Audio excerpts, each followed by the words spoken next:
for joining us. We're here in Rancho Palos Verdes today to introduce you to a local resident who has one of the largest collections of baseballs anywhere. Now, a collection of this size would easily cost over 6 figures, but she didn't pay a dime for the baseballs or the signatures. We're here with Joanne Ordway. Joanne, I want you to tell us the story about the season tickets and how this all started. Okay, well, it was many years ago, back in the 80s. Our son was playing Little League, and you know, we'd obviously go to all the games, and I would do the scoring and so on and so forth. And my dad would, and Walt, my husband, would take Scott to the baseball, to Dodger Stadium. And Michelle and I and my mom would stay home. They said, well, why don't you come? No, that's okay, you go. So then one day he talked me into going to the Dodger game, and that was it. I fell in love with Dodger Stadium before anything else. And I mean, we were on the Blue Reserve level. We weren't even on the field level. So we started going to every Saturday night game, and then we thought, oh, maybe we'll sign up for season's tickets. And back then, this was in 86, I think, 86, 85. There was actually a 3-year waiting list for season tickets, yes, wow. Which is not even heard of these days. Right. Right. But so anyway, we finally got on in 88. And then we started going to every game, including with the kids. We started with 4 tickets, then we went to 6 because a guy on the field level had 2, because you couldn't get field level tickets. You could not get field level tickets. So we were on the Blue Reserve for years.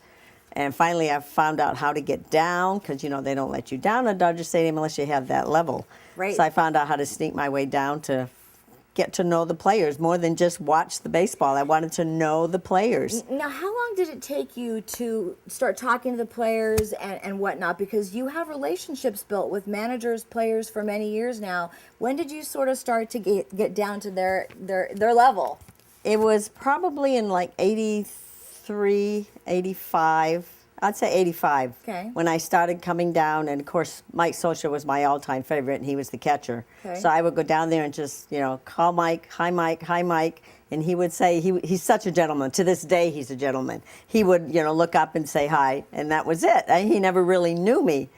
No matter who the player was, I'd tell them, could you tell Mike Scioscia Koala Joe said hi? Okay. And they said, Koala Joe. I go, yeah, please. Okay, well, I never knew. I figured, yeah, who's going to remember to tell Mike Scioscia that, right? So we went to the baseball writers banquet one night, and Scioscia walked in with Annie. So I went over and I said, hi, Mike. I said, I'm Koala Joe. And he looked at me and said, oh, you're Koala Joe. Ah. I went, uh-oh. He said, well, I kept getting all these messages, and I didn't know who you were. There's dedication, and then there's dedication. You did not miss a game. It's 70 miles round trip from Rancho Palos Verdes to Dodger Stadium. You didn't miss a game for 20 years. When I first met you, which was a few years ago, you were on this fast track. You had been to every single game. How did you do that? You're a school teacher, you're a mom, you're busy. How did you make every game?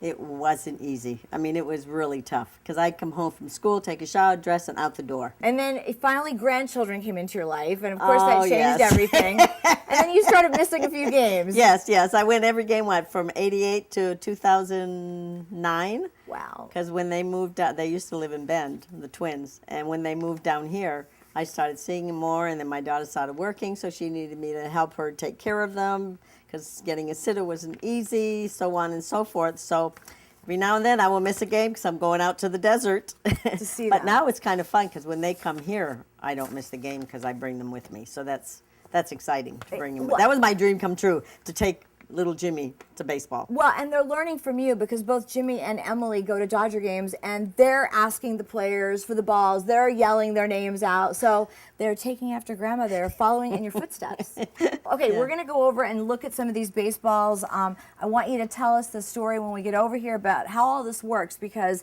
it's fascinating that you've got over, almost 800 baseballs here, and they're Yes. all signed, and you have never paid for a single one of them. Not one single baseball have I bought. Okay, how does that work? And you've never paid for a signature. This is amazing. It really all started with Mike Scioscia. I mean, Okay. the whole baseball thing started with Mike Scioscia, because I would ask him for a baseball, because he was my player. So I'd ask him for a baseball, and he'd give it to me, and then I'd ask him to sign it. Then I started thinking, wait a minute, maybe I should be getting baseball from other players and having them sign it. Okay. So, you know, but I was not as aggressive as I am now. I don't want to say aggressive, but I think I'm aggressive is a good word for you, Joe. you know, I'm not gung-ho on it. Determined. Back then, determined. You're yeah, determined, Yeah, yes. I was a little shyer then, a little Okay. shyer. All right. So I, eventually got the knack of it and would ask them for baseballs. And they'd give me one, a couple days, couple homestands later, I'll ask them to sign it. Very rarely do they sign it at the same time that they give it No, to me. why is that? I just feel like I don't want to impose on them when they give me the ball. Okay. Because they've given me, and sometimes they'll throw it from the field, so, they'd have to come over. Okay. Like Raffy threw me one yesterday, which was a shocker. Wow. Because Raffy doesn't, yeah. Now, do any of the players ever think you're selling the balls? What do they think you're doing with all these balls? Well, that's interesting because Andre Ethier Yeah. didn't want to give me balls. And I asked him for one day, and he said, "You have too many balls." He said, "They're all the same." I said, "No, they're not." He said, "Yes, they are." And he looked at the ball in his hand, and he walked off. So that night I came home, and I took a picture, whatever, the best one I could take of the Right. bats and the baseballs. And I came in the next day, and I said, "Andre, come here." And so he come on. I said, "See this? This is why the baseballs aren't all the same. First you give it to me, then you sign it, then it goes in the cube. Right. And then it goes on display right here." Oh, okay. Yes, that and he was- kind of walked away. It was quite a look on his face when Yes. he was looking at the picture, too, if I recall. Yes, Yeah, yes, it was yeah. pretty He was a amazing. little shocked. Now, I know every year you try to get the whole team. Right. How difficult is that? Very, Okay. very. I think this is probably going to be the only year I did it. I come shy of one or two Okay. every year. No, you're halfway through now. How are you doing? Really well. Really well. Oh yeah. All these are this year's. Wow. Okay. All these are this year's. Unbelievable. So yeah, that's why they're not labeled. See, those have the label on the front. I haven't had time to label these. Now, who are you missing? Mostly pitchers. Okay. You got to. And the new guys, Okay. like Velez, although I got D. Gordon. But I have Trent, I have Javi, all those guys. Okay. Now, who is the most treasured ball here? Mike Socha's. Okay. Like I said, it Yeah. started with Mike. And the reason that it's special, if you see on it, it's written 1219, and that was the all-time Dodger catcher. That was actually a foul ball. Wow. And it's his foul ball, and he was on the road. And you go to away games as well. You've been to Yes. many away games, and so the same thing. You're asking for balls from the home team, the Dodger players, when they're out of town. And I know that they're so happy to see you when, especially out of Especially town. away, especially out of town because they don't have a whole lot of fans at games out of town. And I think that sort of helps with the relationship that you've built over years because they appreciate the fact that you're everywhere. I think so. Yeah. Yeah, I think so. And they know that I'm not selling the balls, Right. where a lot of them do. And even when I ask them for bats, Yes. Now I want to know. go to the bats Oh, next okay. because how did the bats start and how did you get them? Because bats are a little bit harder to get. I don't know anyone who has been given as many bats as you have. What was your first bat? the first Or who? bat, oh, that's a hard one. I don't know who the first one was. That's a good question. Now are these recent? Are they older? Oh no, old. Older. Okay. Yeah, there's some old ones. Talk about There's- some of the ones that you have here. One that is kind of worth is Lenny Harris because he's the all-time pinch hitter, Okay. and he's given me one. And of course, Andre Ethier's is I had to work really hard for. You did. Now which one is Ethier's bat? Ethier's is over here. He has to be in a special spot. Okay. All right. Let's go look at Ethier's bat. Okay, this is Ethier's bat. As you can see, he signed it. When I kept asking him for it, he kept saying, yeah. And I kept saying, come on, Andre, I'm patient. Give me your bat. He goes, yeah. He says, where are you going to put it? I said, well, you saw the picture where the bat's are. He says, I want mine in a special place. And look what he writes on it. I said, now write something good. Finally. Finally. To Joe, finally, think blue. That's great. I had to work hard for this one. I mean, did. it took the whole season. So it's kind of neat. Joe's a great, great fan. You have great support from fans here at Dodgers, and I guess Joe was, one spearheading the whole effort. Now, in addition to baseballs and bats, Joe also has a collection of hats, which is very difficult to get. Now, how did you get these hats off their heads? Well, at the end of the season, the very last game, you kind of ask them, can I have your hat? And most of the time I will ask them ahead of time. Okay. And the last game, can I please, please, please have your hat? And a few of them have. And the green ones, St. Patrick's Day, are at spring training. Right. Back They're at very Vero. hard to get. And they're very hard to get because they won't let them give them away because they auction them off. Right. But I was lucky enough to have Bimo given to me. He didn't know he wasn't supposed to give them away. Okay. And then also, I know on top with the bobbleheads, you keep the balls next to the bobbleheads of all the players that you've gotten. Right. Right. Wow. Now, Joe, as a Dodger fan, obviously this season is a difficult one, but you still come to every game, you show up. You've seen the wave before. You've been the highs and the lows at Dodgers. Yeah. How do you think this is all going to pan out?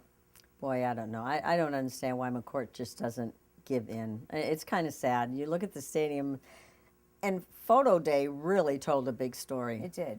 I mean, there was no one out there, and before you would get crushed trying to get in the front. This time, I mean, it was maybe 3 deep. And they had pushed the field back some for the photos. So it really said a lot. If they don't show up for photo day, the other night for the 4th of July was the first time. It was sold out since opening day, I think. Yep. Yeah. Well, what message would you send to the fans to try to keep them coming to Dodger Stadium just to support the team like you do? Well, I think, if you're a baseball fan, I mean, I go to watch the game. I don't go to see the business. I don't go to buy the food. I don't go to do anything else but watch the game, talk to the players, continue my collection. Right. And, I hear people say, well, I don't want to give my money to McCourt. I go, it's not about that. It's about supporting the team. Right. And Mattingly said something the other day when he came over to sign something. And I guess he had noticed that Robert, Pat, and I are always there. And he said, boy, it's nice to see you fans here. I said, hey, we're here. Win or lose, it doesn't matter. I said, we're all a team. I said, the fans are part of the team. And I said, unfortunately, not that many fans feel that way. I think that you also know that you feel that the players are very excited to see you. They're happy that you come, and they're very appreciative of it as well. I think so. Yeah. I think that the ones that continuously come, whether winning, losing, the fiasco that's going on, to see that you're dedicated enough that you still come. At least I hope it means something to them. So you believe, right? You believe that this will ride itself out and the Dodgers will be back on top eventually? Yeah, but I think it'll take a while. Okay. I really think but it'll take a while. But you're willing to ride it out? Oh, absolutely. Absolutely. No doubt about it. I'll be there. Very good. I'll be there. Now, as I mentioned, Joanne Ordway doesn't pay for any of these balls. Well, maybe in chocolate, and here she comes now with her brownies. This is how she brings them to the stadium. You pack them all up. Now let's open them up and see what they are actually getting here. Okay, they're in foil. They're in foil. The guys rave about these brownies as well. They do. Here we go. While the 2011 season has been a difficult one for our Los Angeles Dodgers, not so much for their most dedicated fan. She's still making brownies, bleeding Dodger blue, and getting these balls signed. I'm Maria Sorrell from Rancho Palos Verdes.